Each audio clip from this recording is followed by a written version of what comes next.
Hallo und herzlich willkommen zu einem weiteren Video aus der Mutig Leben Reihe. Mein Name ist Barbara Fischer-Reinecke und ich möchte auch heute gerne deine ganz persönliche Ermutigerin sein und dir Möglichkeiten zeigen, wie du ein besseres, selbstsichereres, glücklicheres, erfüllteres, in meinem Sinne also mutigeres Leben führen kannst.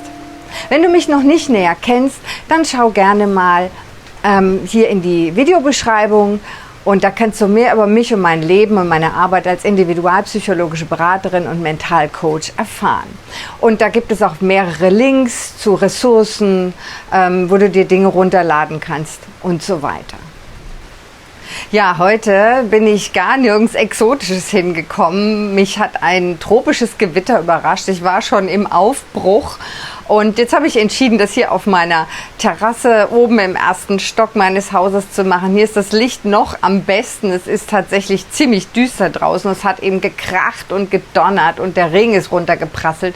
Allmählich beruhigt es sich, aber jetzt rauszugehen und alles ist tropfnass und dann, das ist gar keine gute Idee. Deswegen, ja, ich stehe auf meiner Terrasse und das schmälert ja den Inhalt meines Videos und meiner Botschaft an dich hoffentlich nicht allzu sehr. Wie immer möchte ich gleich an dieser Stelle eine Bitte an dich richten. Wenn du dieses Video magst und wenn du irgendetwas daraus für dich mitnehmen kannst, dann bitte lass mir ein Like da und abonniere den Kanal. Das nützt nicht nur dir, sondern auch anderen. Natürlich freue ich mich auch, wenn du dieses Video mit deinen Bekannten oder Freunden teilst, denen das durchaus auch nützlich sein kann. So, nun aber in medias res. Heute habe ich mir das Thema Egoismus vorgenommen und empfehle dir, häufiger auch mal egoistisch zu sein. Nun spür gleich mal an der Stelle rein, was dein Kopf dir für Gedanken anbietet zu diesem Thema. Du hast natürlich schon oft gehört, eine Person sei egoistisch und jedes Mal war völlig klar, dass das nicht als Kompliment gemeint war. Andererseits hörst du auch immer wieder, du sollst gut für dich selbst sorgen. Jetzt fragt sich natürlich, wo ist da die Grenze? Wie kannst du herausfinden, ob das, was du eigentlich tun möchtest, in die Kategorie Selbstfürsorge fällt oder ob du fürchten musst, als Egoist bezeichnet zu werden? Meine Antwort darauf ist ganz einfach. Wenn du es dir zur Gewohnheit machst, zuerst gut für dich selbst zu sorgen und dann deine gewonnene Kraft und Stärke nutzt, um im Rahmen deiner Möglichkeiten gut für andere zu sorgen, dann ist alles gut. Das hört sich aber wahrscheinlich für deine Ohren immer noch ziemlich egoistisch an, stimmt's? Okay, ich gebe dir mal ein Beispiel. Ich reise ja mein Leben lang schon viel und gerne und dabei ist mir irgendwann mal aufgefallen, dass die Stewardess oder beziehungsweise was genau die Stewardess vom Start zu den Passagieren sagt. Nämlich ungefähr Folgendes. Falls in einer Notsituation der Luftdruck sinkt, fallen Sauerstoffmasken aus den Fächern über ihn. Legen Sie zuerst Ihre Maske an und versuchen Sie dann, anderen Personen zu helfen. Auf einem Inlandsflug sagte dann meine Sitznachbarin zu mir, ja, das klingt logisch, aber wenn meine Kinder neben mir sitzen würden, würde ich natürlich zuerst denen helfen. Ich daraufhin, das wäre aber ein Fehler. Denn sie können ihren Kindern nur helfen, wenn sie selbst genügend Sauerstoff haben. Da war sie baff. Und nach einer nachdenklichen Viertelstunde sagte sie doch glatt, Sie haben recht, das trifft sogar auf das ganze Leben zu.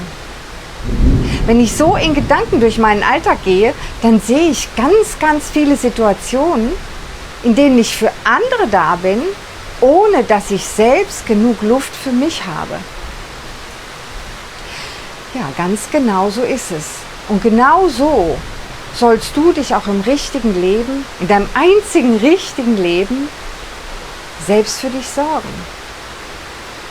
Erst dann bist du für dich und auch dann natürlich für deine Mitmenschen eine Bereicherung, eine Stütze, kannst ihnen eine Hilfe sein. Denn es ist ja niemandem damit gedient und es nützt niemandem, wenn du leer bist. Nur aus Angst. Du könntest als Egoist betrachtet werden. Ich werde demnächst mal ein Video machen zum Thema, ist die Luft raus bei dir? Wo wir uns dann gemeinsam anschauen, was genau passiert, wenn du deine Ressourcen völlig ausschöpfst und wenn du dann deshalb nicht mehr kannst. Wir sollten uns also ganz klar machen, dass das Wort Egoist bzw. Egoismus in unserer Sprache sehr negativ belegt ist und uns dadurch alle unbewusst beeinflusst. Ich spreche daher lieber von radikaler Selbstfürsorge. Jetzt zucken viele meiner Klienten und Klientinnen bei diesem Begriff unbewusst zusammen. Denn vor allen Dingen die Frauen, die Männer, die sagen noch, ja klar, radikal, so wie auf dem Bolzplatz, immer drauf. Aber es geht hier nicht darum, mit den Ellbogen quasi gegen den anderen oder gegen die anderen zu arbeiten. Es geht also vielmehr darum, den Ursprung dieses Wortes zu erkennen, also Radix, die Wurzel. Und denkt dabei vielleicht mal an eine Möhre. Deren Fruchtkörper sieht man ja gar nicht, der steckt in der Erde unsichtbar. Aber die versorgt sich quasi durch diese hauchdünnen Wurzelfäden. Mit diesen holt sie sich alle Nährstoffe, die sie braucht, aus dem Boden und nährt sich somit gut. Oder denk beispielsweise an den Baum, der nur den Stürmen widerstehen kann, wenn er seine Wurzeln breit im Erdreich verteilt hat, sozusagen verbreitet hat und dort seine Nährstoffe und das Wasser aus dem Boden zieht.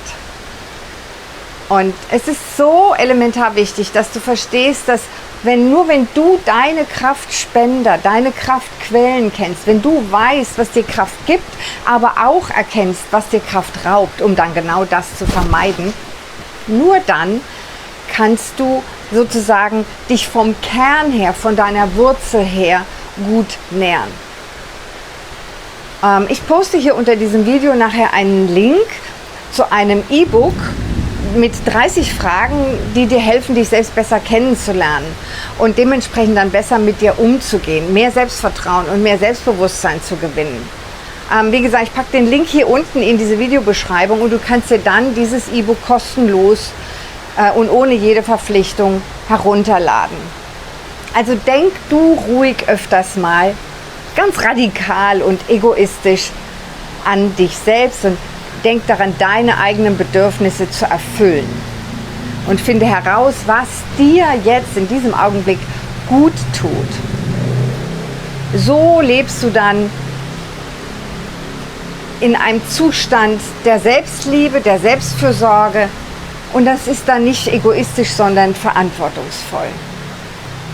Ich habe in meiner Praxis sehr oft mit jungen Müttern zu tun, aber auch mit Partnern, mit Pflegekräften, mit Mitarbeitern ganz allgemein, die geben und geben und geben, die unterstützen wollen, die helfen wollen, die dabei aber sich selbst total vergessen.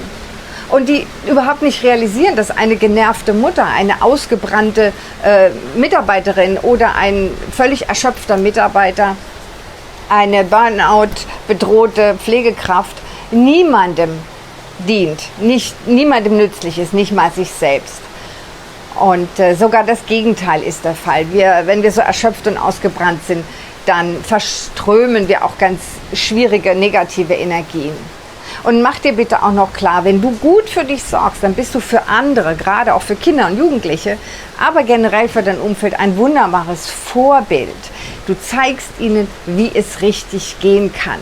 Du zeigst, wie es gehen soll. Und das ist doch wunderbar. Ich finde, das hört sich ganz wunderbar an, dass du selber mit deiner radikalen Selbstfürsorge für andere ein Vorbild sein kannst. Ja, ich denke, damit lasse ich es auch schon bewenden. Sei kein Egoist, sei selbstverantwortlich, sorg gut für dich. Ich sorge jetzt auch gut für mich. Ich habe jetzt gleich noch eine Massage. Ich muss jetzt durch diesen furchtbaren Gewitterregen. Aber dann darf ich mich 1,5 Stunden verwöhnen lassen und massieren lassen. Und danach treffe ich mich dann, wenn ich mir das ganze Öl aus den Haaren gewaschen habe, mit Freunden. Heute ist nämlich Samstag und das ist Wochenende. Und ich habe dann damit meine Arbeit für heute erledigt und freue mich auf heute und morgen quasi frei zu haben. Ja, mach's gut, sorg du gut für dich, hab dich selber lieb sozusagen. Wir hatten das an anderer Stelle schon mehrfach. Ich wünsche dir einen wunderschönen Tag. Mach's gut, bye bye, ciao ciao. Das war deine Barbara Fischer-Reinecke von Mutig Leben.